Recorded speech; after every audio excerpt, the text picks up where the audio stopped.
Tadi malam saya baru kembali dari Rusia, diperintahkan oleh Presiden. Kita agak mengabaikan selama ini Rusia ini, ternyata mereka memiliki cadangan minyak yang sangat besar di dunia. Dan juga memiliki cadangan pangan yang besar. 3 berita yang sangat mantap datang dari Presiden Jokowi yang ternyata telah mengirim mantan Jenderal Kopassus yang saat ini menjabat sebagai Menko Marves, yaitu Bapak Luhut Binsar Panjaitan, ke negara penikmat vodka Rusia dengan membawa tugas atau misi khusus. Misi apakah itu? Kemudian berita kedua yang agak panas kali ini datang dari Indonesia dengan negara Yahudi Israel. Di tengah keinginan Israel untuk mendekat dan hubungan dengan Indonesia, kini ternyata Indonesia pun lagi-lagi mengutuk serangan Israel di wilayah Gaza, Palestina. Mengapa Indonesia mengutuk dan bagaimanakah kronologisnya?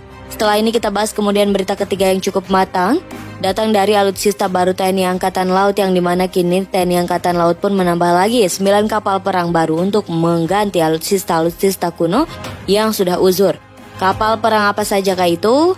Berita pertama kali ini datang dari Presiden Indonesia yang telah mengirim Bapak Luhut Binsar Panjaitan ke negara pimpinan Vladimir Putin Rusia. Tak main-main, ada misi khusus yang diemban oleh mantan Jenderal Kopassus ini.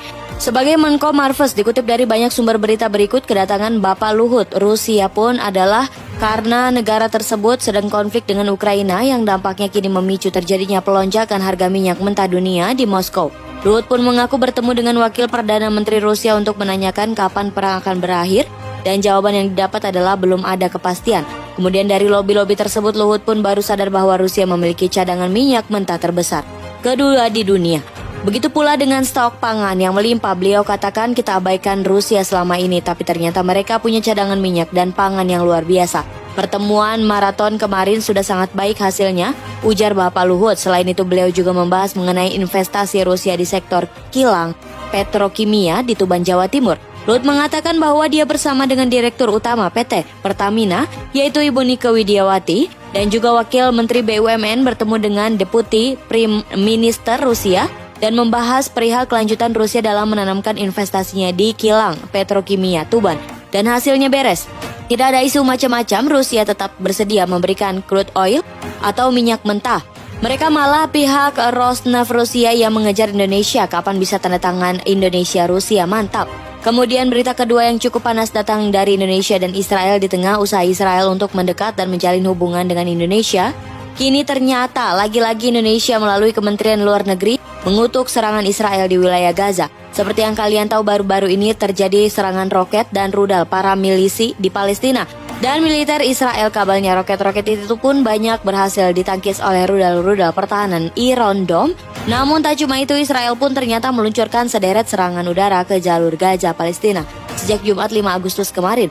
Serangan itu pun sebenarnya ditunjukkan ke pasukan milisi yang dikabarkan juga berencana mau menyerang Israel. Namun sebelumnya Israel pun beraksi duluan, dan sayangnya di sini akhirnya jatuhlah korban jiwa yang kabarnya mencapai 41 orang.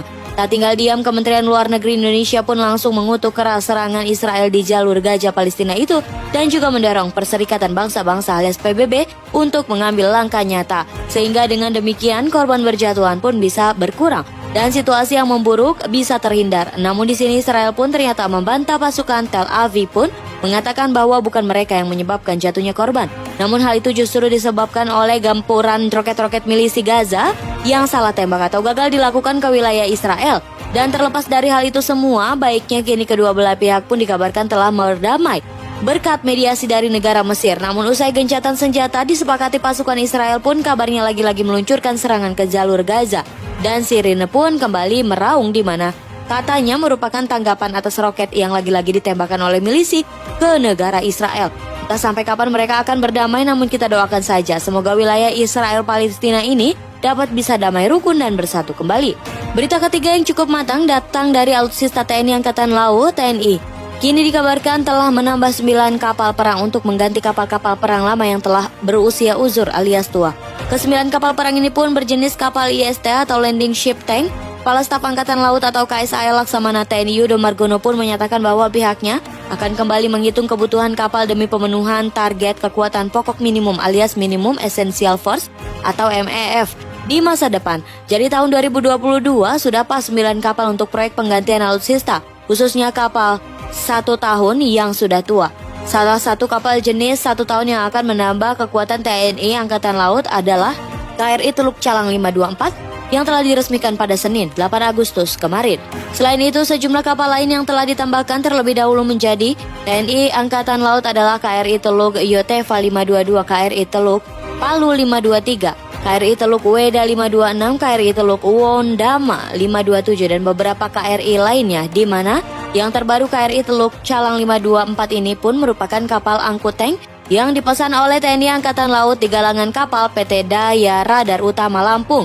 Dan kapal ini nantinya akan memperkuat jajaran Komodo Lintas Laut Militer Kolin Lamil. Untuk spesifikasinya, KRI Teluk Calang ini memiliki panjang 120 meter, lebar 18 meter, dan draft airnya 3 meter dengan bobot 4.508 ton, kecepatan maksimumnya mencapai 16 knot, kecepatan jelajah 14,8 knot, dan kecepatan ekonomis 13,6 knot. Kemampuan jelajahnya mencapai 7.200 nautical miles, dan dilengkapi dengan persenjataan 2 unit cannon 40 mm dan 2 unit senapan mesin 12,7 mm. KRI Teluk Calang ini pun mampu mengangkut 10 unit tank Leopard, 1 unit Panzer, 2 FPWL, 1 unit transporter, dan 2 unit helikopter, serta mampu menampung 361 prajurit, 120 personil anak buah kapal, dan 6 kru helikopter. Semoga alutsista TNI terus diperbaharui dan jangan sampai ada yang tidak layak. Jadi bagaimana menurut kalian?